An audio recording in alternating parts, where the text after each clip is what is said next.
Chris, Steve, thank you for being with us today to discuss the mid-year 2024 outlook. It's great to be together. Hey, Steve, let's start. While some were forecasting the recession to begin taking place in 2024, we at Citi Wealth were a bit more optimistic, forecasting further growth in the economy. And it's turned out the economy's been even stronger than many expected. Now, what's our forecast from here? Do you think this is going to continue? So we expect that a lot of industries and parts of the world are coming to grips, in fact, after some contraction in some parts of the economy in 2023. I think the key for us is that we think that profits are accelerating while employment growth in the U.S. is slowing down.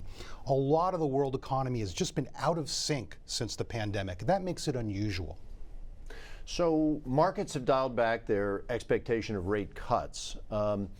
What do we think in terms of the possibility for rate increases to actually take place from here? We think that the chance is very low. In fact, they shouldn't even give up on rate cuts in 2024. Really, the Fed's preferred inflation measures have been slowly coming down. There have been some setbacks, but couple that with a slower growing labor market, and we think that the Fed is on its way to take back maximum restrictive monetary policy, dial it back some over the next 2 years. Thank you. Hey, why don't we pivot to opportunities from here? So with U.S. equities performing quite strongly, leading the way so far, Chris, what do we think is coming next? So I think there's a couple of things to keep in mind and why we're constructive on markets right now. So there's close to $6 trillion of cash on the sidelines, $1.5 trillion coming into money market funds since the Fed began its hiking cycle.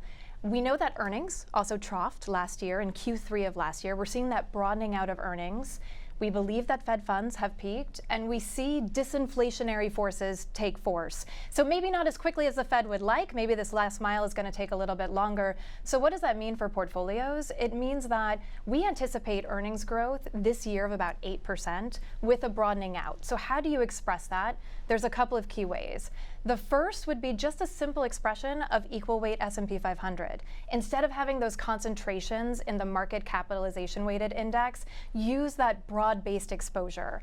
The second thing is looking at areas like mid-cap, growth shares, profitable mid-cap. We're not going to highly levered companies, but some of the themes that we've seen, like industrials, infrastructure, can be really well expressed within mid-cap. And the other thing that I would say, which is an important part of portfolio construction, is high quality balance sheets. So when we look at these companies that have a high degree of free cash flow generation, they're investing in their businesses. I think this is an area, dividend growers, for example, and not just within the US, but globally. So turning to bonds for a minute, bit of a tougher start to the year in terms of quality bonds, but there is a case to lock in income at these levels. How do we see the fixed income market? So I think we have a very strong recency bias when we look at fixed income. Just a couple of years ago, we were in zero bound interest rates. There was no other alternative, and investors were positioned heavily in equities. I think while we've seen really record volatility in the rates market, we have to take a step back and just look at the sheer level of rates and the coupons that you're receiving. So when you look at our fixed income portfolios, they're pretty diversified across US government debt, corporate investment grade, as well as areas like municipals for US taxable investors. And another interesting area would be preferreds. So within the preferred space, still quality balance sheets. We're talking about GSIB banks as the issuers, but now you're talking about a diversified intermediate bond portfolio that's yielding kind of mid to high single digits, which is attractive. Chris, great insights. Thank you.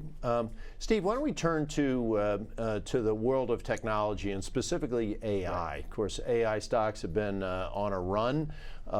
They've been featured as one of our unstoppable trends. Still the case from your standpoint? Well, absolutely. And you want the beneficiaries of the spending. So clearly for us, semiconductor equipment, really, again, to make the infrastructure. Some of the down in cap technology companies that are trading at much lower multiples, again, than the companies that are doing the big investments to make the AI services. We're seeing, as Chris just mentioned, industrial companies that are needed to make this infrastructure work. Investments in copper, for example, are just some of the ways, again, that we are supporting the industry. And we're expecting that the benefits will be more diffuse through the economy, may not give you a large cap stock that doubles in a year, but we're going to see it in more sectors, and we're already witnessing that now. So great opportunities across the landscape, rooted in real fundamental progress. Chris, so while we're constructive here, and we've been talking about a lot of opportunities around the world and across the landscape, two topics investors are bringing up: geopolitics and elections in the U.S. and in many other countries around the world. How do we think they factor into an investment discussion? So you're absolutely right, Andy. Investors are bringing this up to us. Elections, because there's so many elections going on across the world, and geopolitics very front and center in terms of what's happening overseas. And so I think the important thing to note is actually looking at history. We do see the market react short term, but it very quickly corrects. So whether there's distortions in commodity markets, they tend to be very short-lived. And so what we're encouraging investors to do is, when you look at your overall portfolio, a balanced portfolio going back to 1977, so take a 60-40 portfolio, and 85% of the observations over a 12-month period was positive. So diversification is working in your favor, staying invested is working in your favor. And so if this is something that is really driving a decision-making process where maybe you're pulling back on the right risk for you. Chris, thank you. Stephen, thank you very much. Really appreciate the insights from both of you today. And thank you to your teams for bringing all these ideas to our clients. Thank you, Andy.